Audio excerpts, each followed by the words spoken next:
Canadian Bulldog here from Wrestling Merchandise and Memories. That's merchandiseandmemories.com.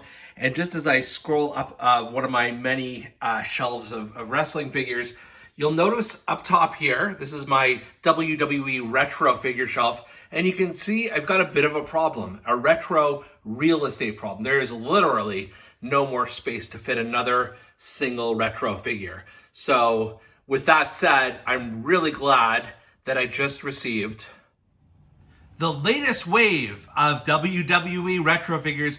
This is the official retro 4-pack Wave 3. And I'm very excited for this one, but as I mentioned, I'm not quite sure where I'm going to fit these folks. But we gotta start somewhere. So without further ado, let's open up the box. I've already cut it open, so it should be relatively easy, but I just wanna give you a quick look at the box art here. Maybe. I need to pull it upside down just to get this out of the box. And here we are. You can see who's featured in this, and we'll get into the story behind these figures in a little bit. You can see them also here. And then you've got the official sort of studio shot of the 4 figures. And once again, you got the 4 characters here. So without further ado, let's open these up and let's see what we got. All right, and first in the box, or out of the box rather, is this gentleman here, Greg The Hammer Valentine. And those of you who know anything about the original Hasbro figure know this was a figure that was created and it was photographed and then never released to the public. And a few collectors do have the original ones of this. This is obviously a recreation of that with a bit of a change to it as well. And his superstar action is the Hammer Slammer.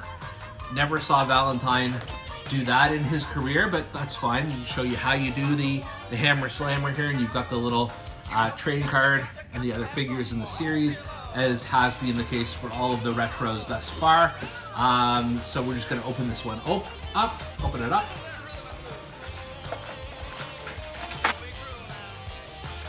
So, this is a really cool figure. They made it sort of the same pose as the original Rhythm and Blues Hammer.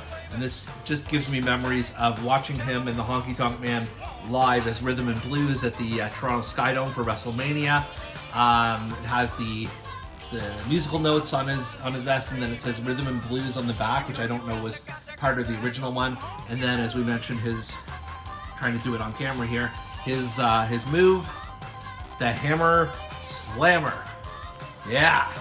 Now, the Hammer also comes with his trusty guitar, which this is the same one I believe as Elias came with. I am not a fan of these, and I'm not even going to open it up right now because, as you see, it breaks into several pieces, and honestly, a stiff wind, a sneeze, could open this up. And the Elias one that I have is hanging precariously on my shelf right now because it will fall at any given moment. So I'm just going to leave that off.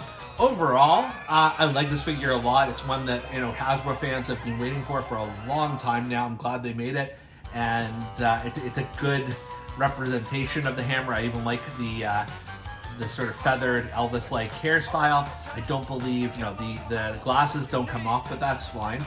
And now you've got somebody to perform with the Honky Tonk Man live and in concert, and we'll just hope that the Bushwhackers don't interrupt the proceedings.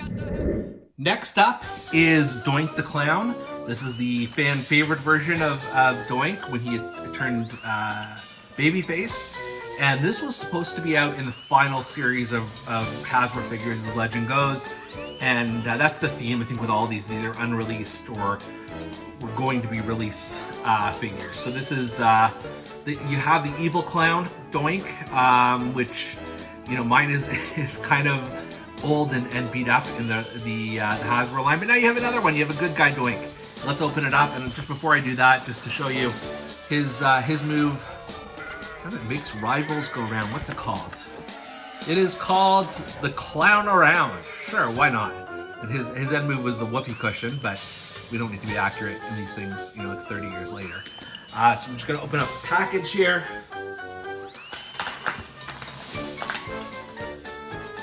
So here we have Doink, good guy Doink, and it's really colorful. I love it. I've also got a Mattel full-size figure to match.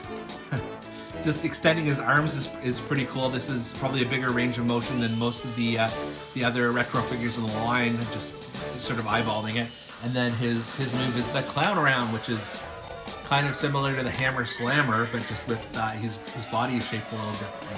I like this one. This is fun. It's got great color, great detail on it, and it just definitely will stand out in the collection. And again, for Hasbro fans who wanted this in the final series and never received it, here you go.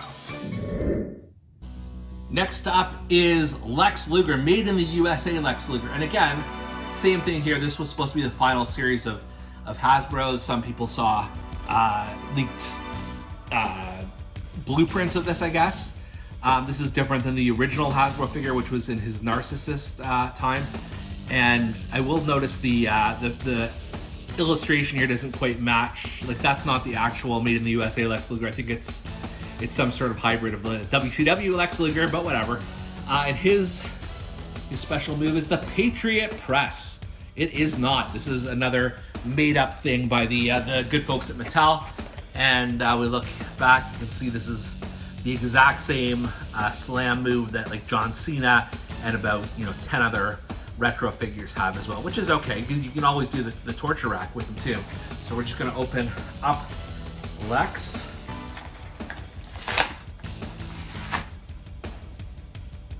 I never had the Hasbro Lex Luger. It's been one that's eluded me, so I'm happy to get this one for sure. It's I mean, it's accurate to his character would have been at the time, and had this one gone through, it would have been sort of perfect for the collection.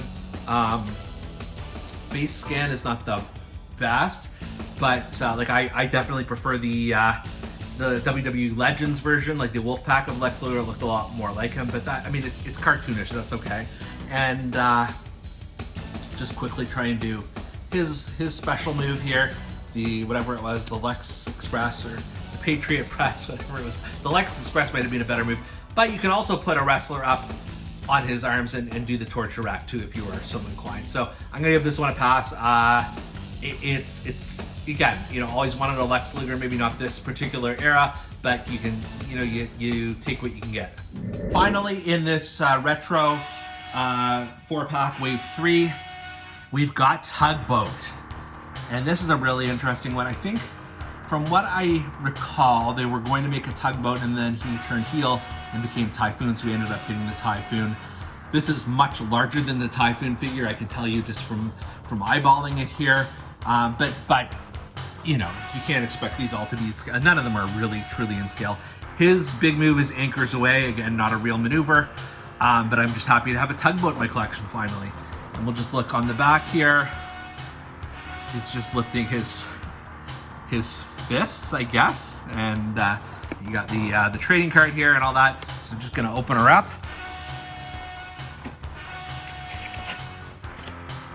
All right, this one is actually the sleeper of the collection for me. It feels very different. I love this sort of cartoonish look on his face. I'll try and move his arms up and see what happens. Or maybe you push. This is almost like an Akeem from the Hasbro series where you push his stomach back and then he does that. I guess that's supposed to be his thing. He's got the stripes on his pants and white and red all over. He's got the hat, which I'm assuming it is not removable, but it's kind of a different kind of plastic on there. Love the facial expression, love everything about this one. This is, just at first looks, this is definitely my favorite of this wave. And it's just really cool to have a Tugboat in the collection. Maybe he will do battle with Typhoon at one point, we never know. So as we look at this retro 4-pack Wave 3, you've got Greg The Hammer Valentine, you've got Doink The Clown, you've got Lex Luger, you got Tugboat. All of these are figures that Hasbro fans always wanted to have but never received, at least in sort of any sort of a mainstream way. There might be prototypes lying around, I believe there are. But it's so rewarding for so many old school Hasbro fans to receive these. And once again, I've got a bit of a retro real estate problem, but we'll figure that one out. And for Bulldog's unboxings, I'm Canadian Bulldog.